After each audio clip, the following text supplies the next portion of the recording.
Dan, I just had this horrible dream that Trump locked all of the elected representatives out of the White House so that he was the only one that could make decisions during this financial crisis. And then he appointed 100 out of 105 senators so that he would embed his ideology in there forever. He's a fascist? Why are there fascists here? Oh wait, he didn't do that. That was Trudeau. Knowing that you're on a countdown clock to your last day means you get to be really ruthless about the things you want to do and the things that you don't want to do.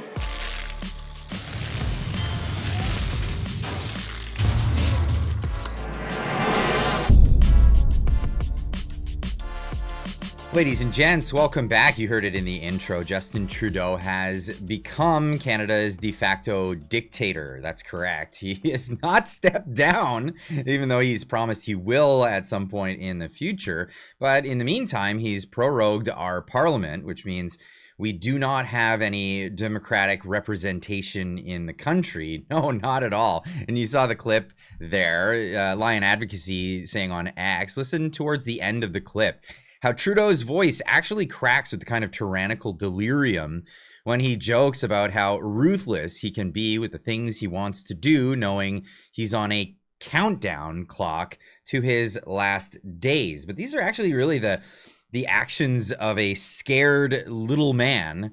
As you can see here, he was caught on a hot mic just over the weekend talking about Donald Trump and how he's actually serious, or he believes that he's serious. Mr. Trump has it in mind that one of the easiest ways of doing that is absorbing our country. And it is a real thing.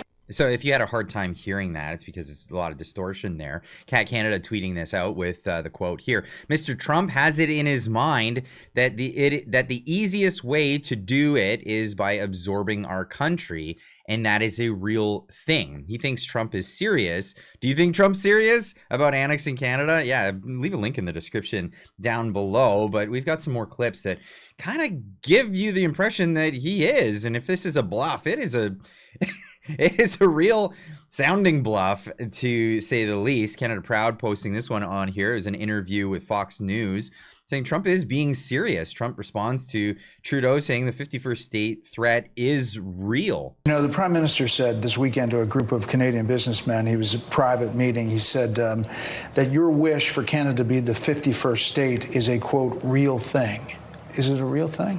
Yeah, it is. I think Canada would be much better off being a 51st state because we lose $200 billion a year with Canada, and I'm not going to let that happen. And what he's talking about the $200 billion lost is commitments to defense, commitments to NATO, commitments to all of these military exercises or military installations that we should be paying for. And actually, this is an interesting one because Pierre Poilievre, he put this one out there about his Canada First plan to take back control of our north, which is obviously part of the reason why the United States is really putting the pressure on us here. But it just showing how vulnerable we actually are and why the United States is not too happy about it. The Canadian Arctic is under threat. Here are the facts. In the fall of 2022, the Canadian military found and retrieved Chinese monitoring buoys in the Arctic. And last summer, a Canadian warship on an Arctic patrol encountered a Chinese polar vessel in the Bering Strait off Alaska. Despite its borders being 1,500 kilometers from the Arctic Circle, China now considers itself to be a, quote, near Arctic state. The Department of National Defense last year also noted, and I quote, Russia continues to modernize and build up its military presence in their Arctic, investing in new bases and infrastructure. It also possesses a robust Arctic naval presence with submarine surface combatants and an icebreaker fleet much larger than those of other Arctic powers. The Pentagon has also warned of potential Russian action in the Arctic, including jamming GPS satellites.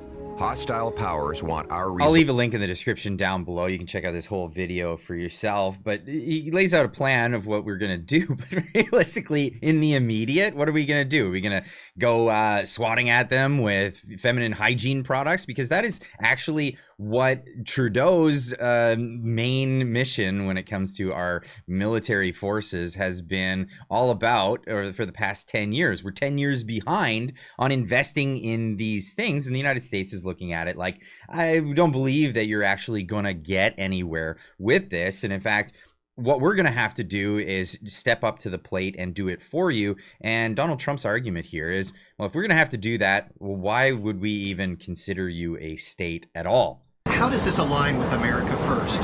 Because it makes us bigger, stronger, and better.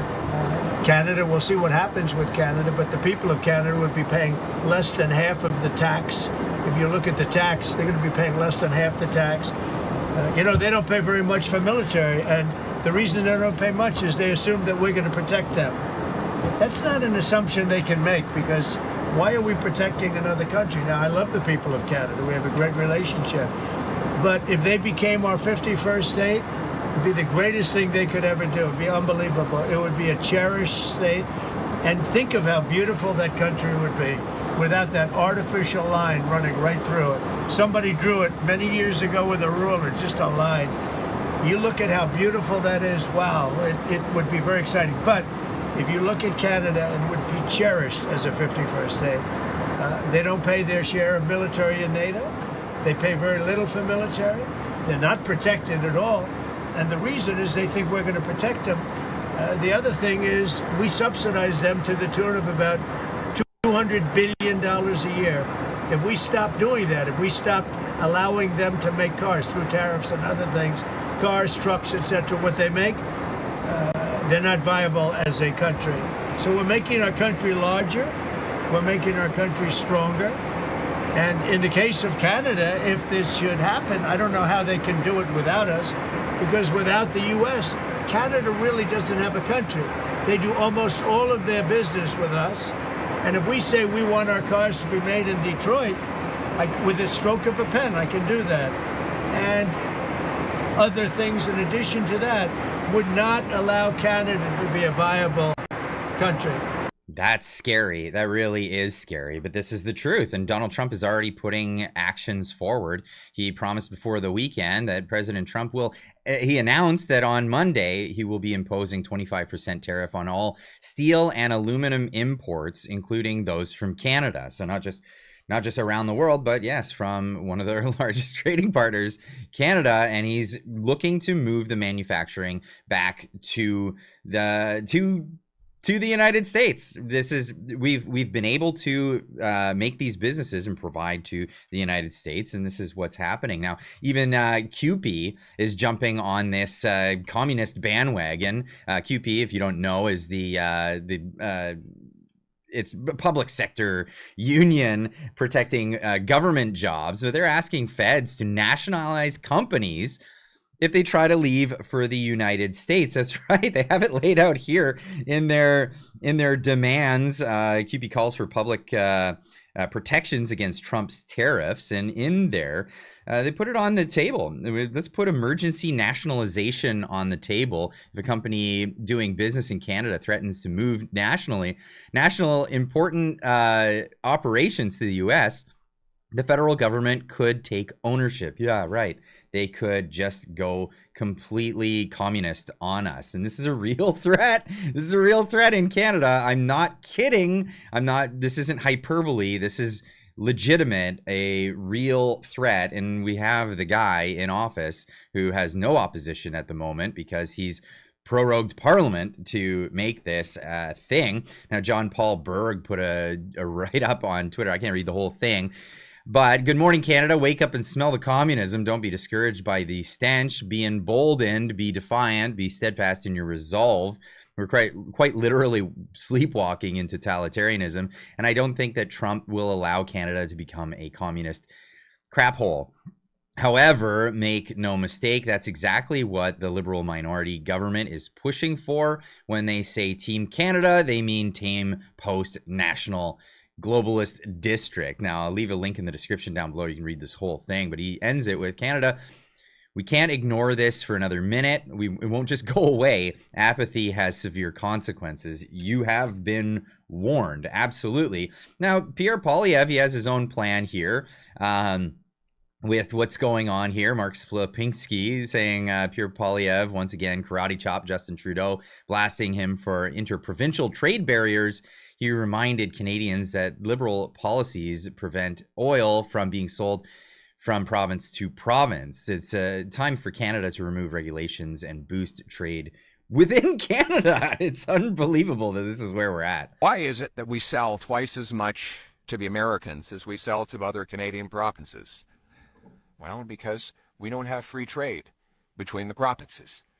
We have anywhere between a 7 and a 20% tariff on the goods that travel from one province to the next.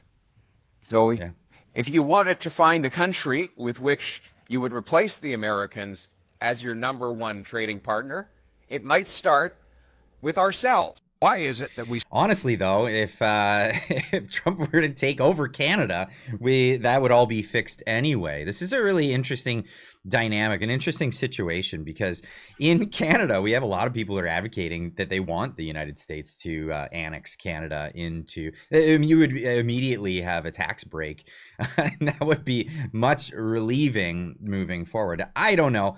I'm going to put this out there. I'm a dual citizen, so for me, it's neither here nor there. There are no borders between Canada and America for personally myself, but I want to leave this one with you guys.